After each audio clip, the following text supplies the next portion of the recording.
कमजोर होते हैं वो लोग जो शिकवा करते हैं, उगने वाले तो पत्थर का सीना चीर कर भी उगा करते हैं। नमस्कार, मैं अविनाश विश्वास स्वागत करता हूं आपको अपने चैनल मैथ स्मार्ट में। और हम पढ़ रहे हैं सिंपल इंटरेस्ट। तो चलिए देखिए मेरे साथ सिंपल इंटरेस्ट का अगला भाग। प्रश्न दिया हुआ है, एक व्यक्ति ने बैंक से 8,000 रुपए इस शर्त पर उधार लिया कि पहले 5 वर्षों के लिए 6%, अगले 3 वर्षों के लिए 8% तथा इसके बाद 8 वर्षों के लिए 10% वार्षिक साधारण ब्याज लगेगा। यदि वह 12 वर्षों के अंत में उधार लौटाए तो उसे कितना ब्याज देना होगा। ठीक है, प्रश्न को समझेंगे। एक व्यक्ति है, बैंक से उधार लेता है, पैसा लेता है, कर्ज लेता है। ठीक है, 8,000 रुपए लेता है तो पहले 5 वर्षों के लिए 6% का उसको साधारण ब्याज देना होता है। अगले 3 वर्षों के लिए 8% की दर से उसको साधारण ब्याज देना होता है तथा 8 वर्षों के लिए 10% वार्षिक साधारण ब्याज लगेगा, ऐसा शर्त था। ठीक है, यदि 12 वर्षों के अंत में उधार लौटाए तो कितना ब्याज देना होगा। ये जो व्यक्ति है जो बैंक से ऋण लेता है 8,000 रुपया, 12 वर्ष के बाद में ऋण को वापस करता है। ठीक है, तो वही हमसे पूछा जा रहा है कि उसे कितना ब्याज देना होगा, उस व्यक्ति को कितना साधारण ब्याज बैंक को लौटाना होगा। ठीक है, तो देखिए साधारण ब्याज बराबर फॉर्मूला होता है, इसका सॉल्यूशन देखिएगा। कुल ब्याज बराबर होता है मूलधन गुना R1 T1 plus R2 T2 plus R3 T3 और बट्टा में 100। ये फॉर्मूला होता है। कुल ब्याज बराबर ये 12 वर्षों में कुल कितना ब्याज वापस करेगा उसको ज्ञात करने के लिए मेरा फॉर्मूला होता है कि मूलधन गुना पहला दर और पहला समय का गुणनफल जोड़ दूसरा दर और दूसरा समय का गुणनफल जोड़ तीसरा दर और तीसरा समय का गुणनफल बट्टा में 100। ठीक है, इससे कुल ब्याज निकलता है। कुल ब्याज निकलता है तो देखिएगा मूलधन कितना है, 8,000 रुपया है। R1 T1 है अर्थात पहला दर और पहला समय। तो पहला दर कितना है, 5 वर्ष तो समय है और दर कितना है 6%। तो पहला दर है 6% और समय है 5 वर्ष। अब चलिए दूसरा दर देखिएगा, दूसरा दर और दूसरा समय। तो दूसरा दर 8% हो गया, 8 गुना 3 वर्ष समय था। ठीक है, अब ये कुल बोला है 12 वर्ष के लिए। तीसरा दर क्या है, तीसरा दर देखेंगे 10% 8 वर्षों के लिए। ठीक है, तो जोड़ में रख लीजिए 10%, ये R लिख लिए। अब क्या लिखना है हमको, T3 लिखना है। तीसरा समय कितना दिया हुआ है, 8 वर्षों के लिए। ठीक है, यहाँ पे हम 8 वर्ष नहीं लिखेंगे। क्यों नहीं लिखेंगे इस चीज को देखिएगा। यदि वह 12 वर्षों के अंत में उधार लौटाए तो उसे कितना ब्याज देना होगा। कुल जो है 8,000 रुपया 12 वर्ष तक रखता है, 12 वर्ष तक रखता है। ठीक है, अब हम देख लेंगे कि ये जो है पहला वाला दर जो था 5 वर्षों के लिए दिया गया। तो चलिए ये 5 साल यहाँ हो गया। अच्छा, दूसरा वाला देख लीजिए 5 3 8 साल हो गया, 3 साल।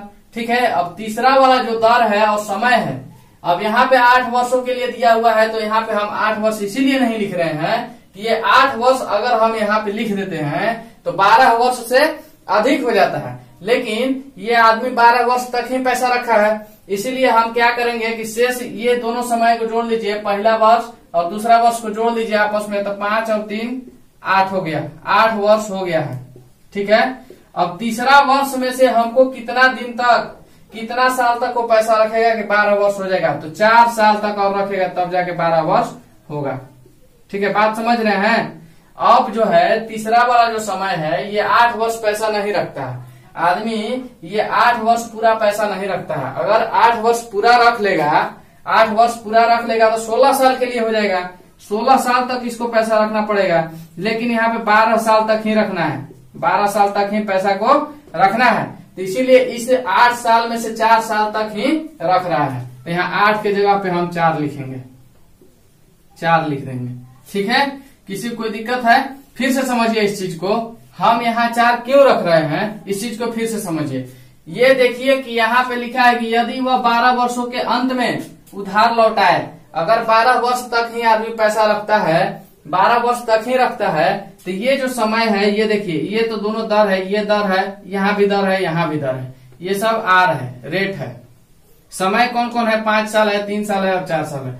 इन तीनों सालों को जोड़िए, तीनों वर्षों को जोड़ने के बाद में कितना आ जाना चाहिए, 12 वर्ष हो जाना चाहिए। 5 3 5 और 3 यहाँ 8, 8 और 4 12, ठीक है। तब जाकर के हमको समझ में आ रहा है कि 12 वर्ष तक ही पैसा रखा जा रहा है। अगर यहाँ पे आप 8 रख दीजिएगा, 8 रख दीजिएगा तो कितना जाएगा, 5 और 3 8 और 8 16 वर्ष। तो 16 वर्ष नहीं होना चाहिए, इसीलिए लास्ट वाले में घटा करके लिखेंगे हम, ठीक है। लास्ट वाला जो वर्ष दिया हुआ है उसमें हम घटा करके लिखेंगे, ठीक है। कोई दिक्कत, क्योंकि हमको 12 वर्ष तक ही पैसा रखा जा रहा है। ये तो शर्त दिया हुआ है ना कि 8 वर्षों तक भी आप रखें तो आपको 10% का वार्षिक दर देना होगा। अगर आप 8 वर्ष तक भी रखिएगा तो भी आपको 10% का देना होगा। लेकिन हमको 8 वर्ष नहीं रखना है, हमको 4 ही वर्ष इसमें से चाहिए, क्योंकि 4 वर्ष इसमें से लेंगे और 5 साल ये और ये 3 साल मिल करके 12 साल हो जाएगा। तीनों वर्षों को जब हम मिलाते हैं तो 12 साल मेरा हो जाना चाहिए, 12 साल से अधिक नहीं जाना चाहिए। तो इसको तो पूरा ले लीजिए और दूसरा को भी पूरा ले लीजिए और तीसरा में से उतना ही लीजिए जितना आपको जरूरत है। तो 12 वर्ष पूरा करने के लिए हमको 4 वर्ष का ही जरूरत है, इसलिए हम 4 वर्ष लिए। तो चलिए ये लिख लिए हम। अब बट्टा में 100 कर लीजिए। अब इसको हल कर लेंगे। ये 00 से 00 काट सकते हैं, यहाँ पे 80 हो गया है। 00 कटा तो यहाँ पे 80 हो गया। अब देखिए 6 पंजा 30 प्लस 8 3 24 और 10 चौका 40। इन तीनों को आपस में जोड़कर 80 से गुना कर लीजिएगा तो कितना हो जाएगा, इन तीनों को जोड़ लेंगे तो जी 4 के 4 हो जाएगा। यहाँ पे 80 गुना 4 हो गया ये, और 4 और 2 6 6 3 9। 80 और 94 में गुना करने के बाद में आता है 7520 रुपया, जो आंसर है। यही इसका उत्तर हो गया, आंसर हो गया, ठीक है। हमसे पूछा गया था कि 12 वर्ष के बाद में उसको कितना ब्याज देना होगा। सिर्फ ये ब्याज है, सिर्फ ब्याज है, इसमें मूलधन नहीं है, इसमें सिर्फ ब्याज है। ये 7520 रुपया 12 वर्षों का ब्याज हो गया है। 8000 रुपया का 12 वर्षों का ब्याज है 7520 रुपया। यही हमारा आंसर है। हमसे यही पूछा गया था कि 12 वर्षों में उसको कितना ब्याज लौटाना होगा, ठीक है। तो इस फॉर्मूला को याद रखिए, कुल ब्याज बराबर मूलधन गुना R1 into T1 plus R2 into T2 plus R3 into T3 और बटा में 100, ठीक है। इसको हल करेंगे तो 7520 आ जाएगा। यही हमारा आंसर है। चलिए इस पर ही आधारित कुछ और प्रश्न देखिए ताकि आपको अच्छे से समझ में आ जाए। प्रश्न देखेंगे। प्रश्न दिया हुआ है, किसी धन राशि पर पहले 2 वर्षों के लिए 4%, अगले 4 वर्षों के लिए 6% और इससे अधिक समय के लिए 8% वार्षिक ब्याज जोड़ा गया। यदि 9 वर्षों में कुल साधारण ब्याज 1120 रुपया हो तो वह धन राशि ज्ञात कीजिए, ठीक है। वह धन राशि हमको ज्ञात करना है 9 वर्षों में। वह धन राशि अर्थात मूलधन ज्ञात करना है। पिछले प्रश्न में हमको मूलधन दिया हुआ था 8000 रुपया, लेकिन इस प्रश्न में हमको साधारण ब्याज दिया हुआ है। इसमें कुल साधारण ब्याज 1120 रुपया दिया हुआ है और पिछले प्रश्न में हमको साधारण ब्याज ज्ञात करना था, जबकि इसमें साधारण ब्याज दिया हुआ है। तो हमको क्या ज्ञात करना है, मूलधन ज्ञात करना है। क्यों मूलधन ज्ञात करना है, क्योंकि दिया हुआ है किसी धन पर पहले 2 वर्षों में। किसी धन अर्थात धन अज्ञात है, उसी को हमको ज्ञात करना है, ठीक है। और यहाँ भी बोला जा रहा है कि वह धन राशि ज्ञात कीजिए। तो चलिए मूलधन ज्ञात करने के लिए क्या कर लेंगे, वही फॉर्मूला अप्लाई। मूलधन ज्ञात करने के लिए क्या कर लेंगे, वही फॉर्मूला अप्लाई करेंगे कि कुल ब्याज बराबर मूलधन गुना R1 T1 R2 T2 R3 T3 और बटा में 100। मेरा सूत्र क्या है, कुल ब्याज बराबर मूलधन गुना R1 T1 plus R2 T2 plus R3 T3 और बटा में 100, ठीक है। अब कुल ब्याज हमारा दिया हुआ है कि कुल साधारण ब्याज 1120 रुपया। 1120 रुपया हम लिख लिए। जो दिया हुआ है उसको लिख लेते हैं, जो नहीं दिया हुआ है उसको मान लेते हैं, ठीक है। अब मूलधन हमको पता नहीं है, मूलधन के लिए हम P मान लेते हैं। चलिए मूलधन को P से डिनोट करते हैं कि ठीक है मूलधन P है। अब R1 T1 तो दिया हुआ है। R1 T1 कितना है, 2 वर्षों के लिए 4%। तो R पहले लिख लेते हैं 4 गुना 2, क्योंकि R1 T1 पहले दर उसके बाद समय, ठीक है। अब उसके बाद चलिएगा अगले 4 वर्षों के लिए 6%, ठीक है। तो 6 गुना 4 हो गया और प्लस में, और इससे अधिक समय के लिए 8% वार्षिक ब्याज जोड़ा जाता है। अब यहाँ पे आपको समय नहीं दिया हुआ, पिछला प्रश्न में दिया हुआ था 8% दे दिया है और जितना समय चाहिए उसके लिए दिया हुआ है। ठीक है, हमको 9 वर्ष में साधारण ब्याज इतना देना हुआ था, तो हम 9 वर्ष तक जाते हैं। जैसे देख लीजिए 2 वर्ष यहाँ, 4 वर्ष यहाँ, मिलकर कितना हो गया 6 वर्ष। अब घट कितना रहा है हमको 3 वर्ष। 9 वर्ष पूरा करने के लिए 3 वर्ष का आवश्यकता हमको हो रहा है, तो यहाँ पे हम 3 से गुना कर लिए। इस चीज को समझिएगा। ये प्रश्न में आपको नहीं दिया हुआ है कि 3 वर्ष कहीं लिखा हुआ आपको नहीं है, लेकिन इस चीज को हम समझ रहे हैं, प्रश्न से समझ रहे हैं कि यहाँ पे लिखा हुआ है कि और इससे अधिक समय के लिए।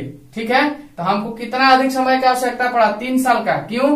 क्योंकि 2 साल का ये हो गया, ठीक है, और 4 साल का यहाँ पे हो गया, तो 6 साल का तो हमको पता चल रहा है कि 6 साल समय हमको दिखाया जा रहा है प्रश्न में। लेकिन अब 3 साल का और आवश्यकता है, जिसके लिए हमको लिखा गया है कि इससे अधिक समय के लिए 8% वार्षिक ब्याज जोड़ा जाता है। इससे अधिक समय के लिए कितना अधिक समय हमको चाहिए, तो 3 वर्ष चाहिए, इसीलिए हम यहाँ पे 3 वर्ष बैठा लेते हैं।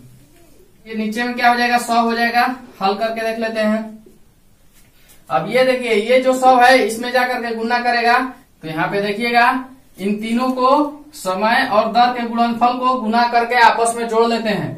तो P गुना में कितना हो जाएगा, ये 4 गुना का 8 हो गया, ये 6 चौके 24 हो गया, ये 8 त्रिके 24 हो गया, 24 24 48 48 और 8 मिलकर के कितना हो जाता है 56 हो जाता है। 48 और 8 मिलकर के 56 हो जाता है। और नीचे में 100 जो है इधर आ जाता है। अब इस ये जो भागा में इधर आकर के गुना में हो जाता है 11 20 गुना में 100। ठीक है, अब 56 से इसको कटा लेंगे, 56 से इसको कटा लेंगे तो ये 20 बार में कटेगा। ठीक है, तो P बराबर मेरा निकल के आ जाएगा 20 गुना 100, 20 गुना 100 बराबर 2000। यही आंसर है, यही मूलधन हुआ। ठीक है, ये क्या है, प्रिंसिपल है, मूलधन है। तो हमको मूलधन पता चल गया कि 2000 रुपया था, जिसपे 9 वर्ष में 1120 रुपया साधारण ब्याज मिला था। ठीक है, हमको क्या बताना था, तो हमको मूलधन बताना था। तो मूलधन मेरा कितना है 2000 रुपया है। ठीक है, यह प्रश्न जो है बिल्कुल आसान है। आपको समझना बस यही होता है कि अगर आपको दे दिया जाए कि 12 वर्ष के लिए, कोई व्यक्ति 12 वर्ष के लिए उधार लेता है और आपको समय दे देगा कि एक दे देगा 4 वर्ष के लिए। ठीक है, 4 वर्ष के लिए 6%, 8 वर्ष के लिए 8%, 3 वर्ष के लिए, ठीक है, और 9% कितना वर्ष के लिए। ठीक है, आपको यहाँ पे समझना है कि कितना वर्ष हम यहाँ पे बैठाएं। ठीक है, ये प्रश्न में तीन दर दिए हैं और 3 समय दिए हुए हैं। ठीक है, लेकिन यहाँ पे देख लीजिए आप कि ये 4% दिया हुआ है। ठीक है, तो प्रतिशत तो सब में है, यहाँ भी 9% है, यहाँ भी है 8%, यहाँ भी 4% है। लेकिन यहाँ पे 6 वर्ष और 3 वर्ष मिलकर के कितना हो गया है 9 वर्ष। 9 वर्ष, तो अब हमको x की जगह पे कितना वर्ष बैठाना होगा कि हमको 12 वर्ष पूरा हो जाए। तो 9 वर्ष यदि हो जाता है, 6 वर्ष और 3 वर्ष जोड़ करके 9 वर्ष हो गया, तो हमको 3 वर्ष और बैठाना होगा, तब जाकर के 12 वर्ष होगा। तो वही काम हम यहाँ कर रहे हैं। ये देखिए यहाँ पे T3 के रूप में तीसरा समय हम कहाँ से बैठा रहे हैं, तो हम अपने से बैठा रहे हैं। हमको जरूरत पड़ रहा है, हम देखें कि यहाँ पे 2 वर्ष है, यहाँ पे 4 वर्ष है, मिलकर के 6 वर्ष हो जाता है। लेकिन हमको प्रश्न में दिया हुआ है कि 9 वर्षों में कुल साधारण ब्याज 1120 हो जाता है। तो हमको 9 वर्ष पूरा करना है ना, तो 6 वर्ष ही यहाँ तक होता है, तो कितना वर्ष और जोड़ेंगे, तो 3 वर्ष जोड़ेंगे, इसीलिए यहाँ पे 3 वर्ष बैठाए हैं। ठीक है, तो इस तरह से आपका ये प्रश्न हल हो जाता है, मूलधन 2000 रुपया ज्ञात हो जाता है। ठीक है, चलिए कमेंट करके बताइएगा ये प्रश्न आपको कैसा लगा। अगर समझ में आता है तो लाइक सब्सक्राइब और शेयर करना जरूरी है। लाइक सब्सक्राइब और शेयर करते रहिए और पढ़ते रहिए मेरे साथ मैथ्स अमाउंट पे सिंपल इंटरेस्ट। धन्यवाद, थैंक यू।